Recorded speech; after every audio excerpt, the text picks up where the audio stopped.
King inangkin kaya lumayas ka na sugatang halimaw ka. Alam ng tigre kung sino ang pinuno sa bahaging ito. Tiyak na hindi na sinasadyang dumalaw para lang manakot. Lalo pat nasa payapang tubigan tayo.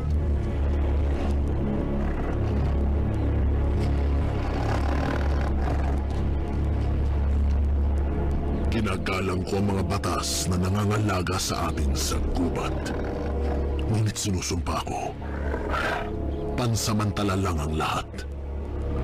Muling babagsak ang ulan, muling tataas ang tubig, at kapag nawala na ang bato, tapos na rin ang kasunduan. Sige lang at protektahan niyo siya ngayon. Ngunit tanungin niyo ang sarili niyo, ilang buhay ang ibubuwis niyo para sa batang taong yan?